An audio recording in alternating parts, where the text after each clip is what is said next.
bonjour. C'est un jour solennel, le 31 août 2017.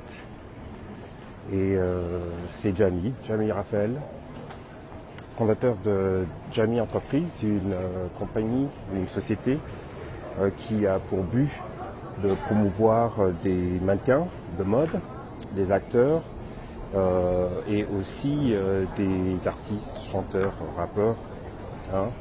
Si vous avez du talent, nous savons comment le présenter à un très grand public dans le monde entier.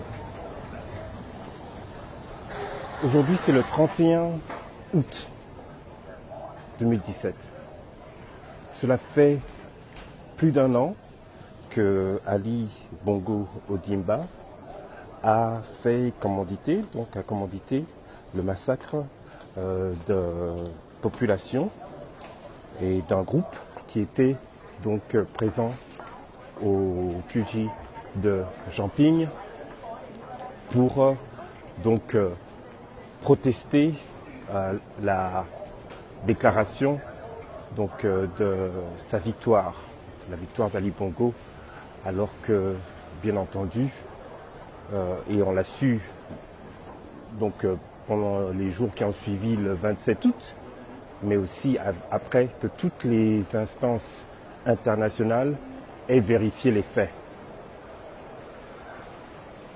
C'est d'autant plus un moment malheureux parce que le 31 août n'est pas reconnu. Donc comme ici aux États-Unis, par exemple ici je suis au World Trade Center, c'est le World Trade Center qui a été reconstruit après que les 2 tours, les Twin Towers, soient tombés en septembre 9/11. Donc, ici, il n'y a pas de doute. Il y a un mémorial et un endroit où les familles qui ont perdu leurs enfants, leurs parents pendant cette atroce attaque peuvent se recueillir. Au Gabon, même celui qui se réclame d'être le président de tous les Gabonais, il n'a même pas reconnu qu'il y a eu des morts.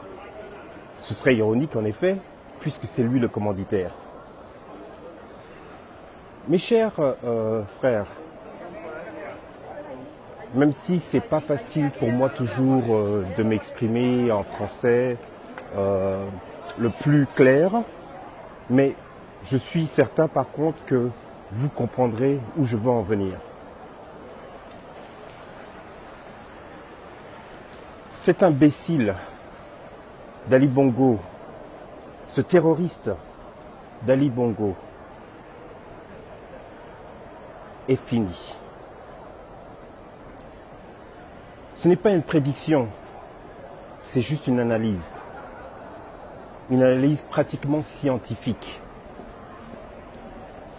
Quels que soient les accords qu'il a avec ses partenaires étrangers, que ce soit les Français ou les Américains ou les Chinois, il est tellement idiot qu'il a réduit leur influence à pratiquement moins de 0. C'est-à-dire, et c'est très important que cette personne qui suivra cette vidéo et qui comprend partage avec d'autres. Les partenaires financiers de Ali Bongo vont le lâcher dès que le peuple se soulève en un seul homme. Le président Jamping a utilisé ces mots avec beaucoup de caution car il sait que c'est avec l'effet désiré de cette action de se lever en un seul homme, que ce soit à la diaspora, dans la diaspora gabonaise et ici au Gabon, dans toutes les 9 provinces, l'armée française, la communauté internationale, la communauté africaine n'attendent que la population se lève pour donc abandonner officiellement Ali Bongo. Pendant ce temps-là, bien entendu, ce n'est pas Ali qui va vous le dire que si vous vous levez, je vais tomber. Son gouvernement et lui-même, et ils ne sont ensemble que par intérêt, ils se détestent, font dans la distraction, mais aussi au pillage jusqu'au bout. C'est pourquoi il y a une taxe qui a été donc qui est passée hier, donc une taxe audiovisuelle. C'est ironique parce que vraiment leur télé publique c'est de la merde.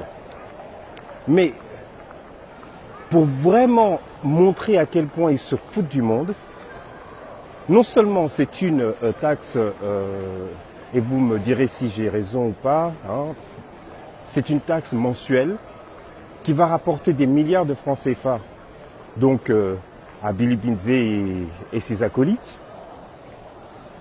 Mais en plus de ça, ils ont décidé de faire interdire les opposants sur ces chaînes publiques.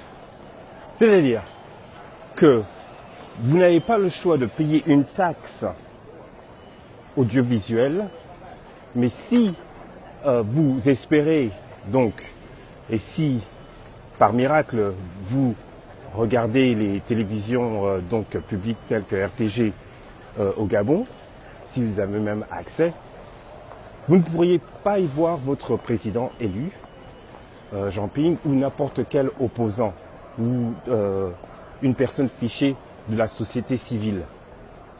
Mais par contre, vous n'avez pas le choix de payer cette taxe.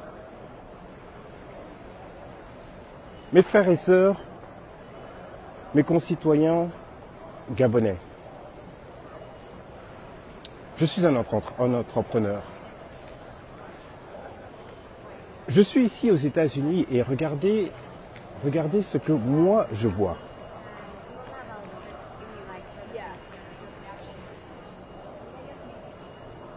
L'argent des contribuables, c'est-à-dire les taxes, c'est avec ça et aussi donc des prêts de banque qu'un endroit comme ça peut être financé. Ça, c'est juste un couloir en dessous des tours qui ont été détruites et qui ont été reconstruites. Non seulement, bon, c'est du travail, les entrepreneurs peuvent ouvrir des boutiques, ça c'est une boutique qui va bientôt ouvrir. Il y a besoin de sécurité. Et c'est très esthétique. Pourquoi et jusqu'à quand vous allez laisser ce tyran vous empêcher, et nous empêcher, nous, la diaspora, mais vous empêcher, vous surtout, de respirer, de vivre comme des êtres humains? C'est notre droit d'aspirer au bonheur. C'est notre droit de pouvoir avoir le choix. C'est notre droit, si nous nous donnons les moyens, hein, en principe, dans une société, de réussir, d'avoir donc de pouvoir jouir des résultats de nos efforts. Au Gabon, c'est impossible. C'est impossible pour vous, les parents, c'est impossible pour les enfants, hein, et la population majoritaire en ce moment donc du Gabon qui est jeune. Et que Ali Bongo n'a pas hésité à jeter donc dans les morgues, après les avoir tués lâchement parce qu'ils n'avaient pas d'armes.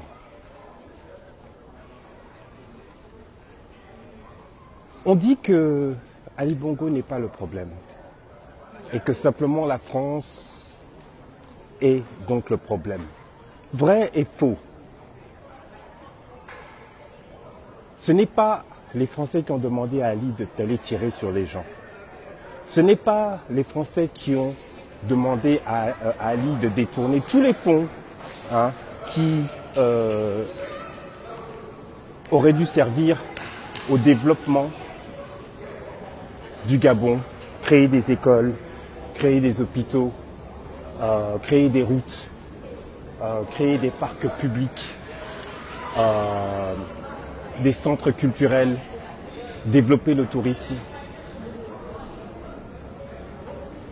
faire en sorte qu'il y ait donc un service sanitaire, que les ordures puissent être récupérées de façon professionnelle.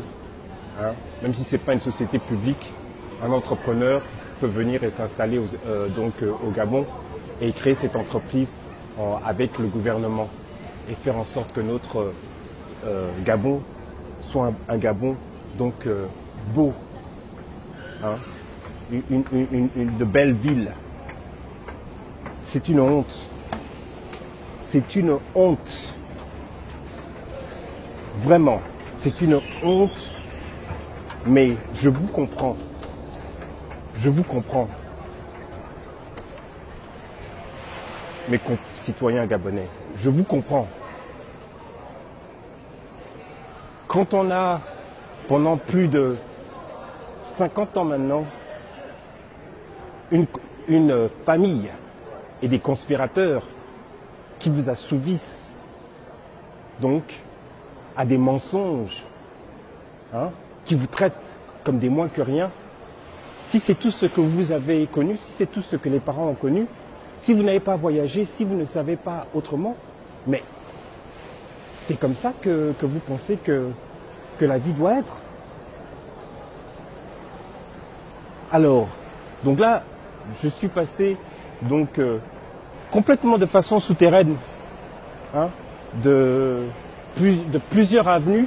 J'ai passé une autoroute en dessous et maintenant je me retrouve au World Trade, Financial Center, le centre de finance. World Trade. Voilà, je suis rentré là-bas et j'ai fait tout ça en dessous. Tout ça, juste pour vous dire qu'il y a du travail qui peut être donné au Gabon. Mais il est donné aux étrangers. On nous empêche d'évoluer. Moi, j'ai confiance à mes frères et sœurs gabonaises. J'ai confiance que vous allez vous lever avec nous, nous de la diaspora, qui nous sommes levés déjà en nombre.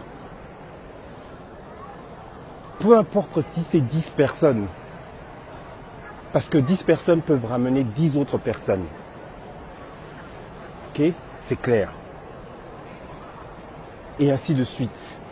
Mais j'ai confiance que vous allez vous lever. C'est pas que vous n'en avez pas suffisamment marre. C'est parce que vous avez peur. C'est parce que vous pensez que vous faites ce qui est mieux pour vos enfants, pour vos femmes, vos maris et vos parents. Mais c'est un mensonge. C'est un grand mensonge. Ali et ses complices vous volent, vous méprisent et vous ont rendu esclaves. Et je ne mâche pas mes mots. En ce 31 août 2017, mon cœur saigne pour les parents, les frères et sœurs qui ont perdu quelqu'un la semaine qui a suivi le putsch électoral de Ali Bongo. Il n'y a rien de pire que pour une mère ou un père de devoir se demander où est leur enfant. S'ils ont retrouvé le corps, de devoir l'enterrer. Des innocents sont morts juste parce qu'ils voulaient revendiquer un vote. Le travail que les prêtres et les pasteurs et les imams ne peuvent pas faire au Gabon, faites-le vous-même. Faites-le vous-même. Rassemblez-vous. Rassemblez-vous. Organisez-vous. Et surtout, n'ayez pas peur.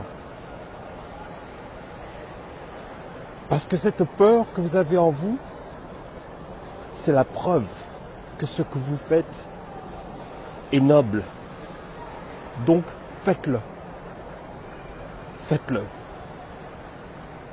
Levez-vous pour la mémoire de vos enfants, frères et sœurs, parents qui sont tombés le 31 et à la semaine qui a suivi donc le putsch électoral de Ali Bongo.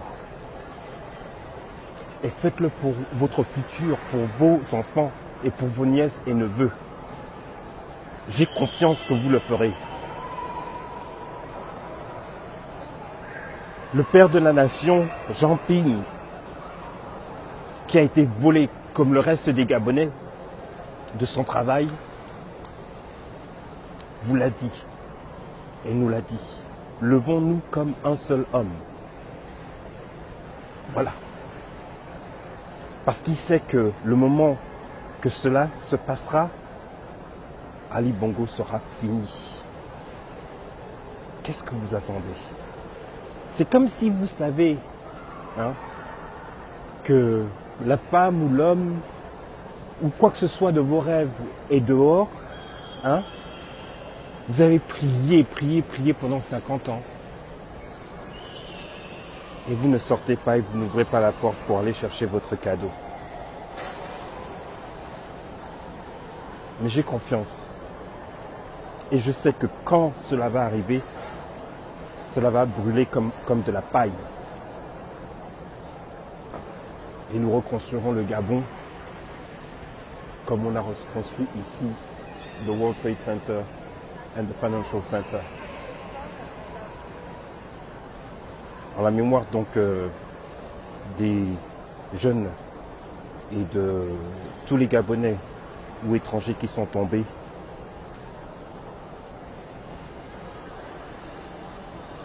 je mets ma main sur mon cœur et je dis que votre mort n'est pas arrivée en vain. Écoutez bien ces paroles. Dès que nous lèverons la diaspora et la population du Gabon en un seul homme, Ali partira. Et c'est passé.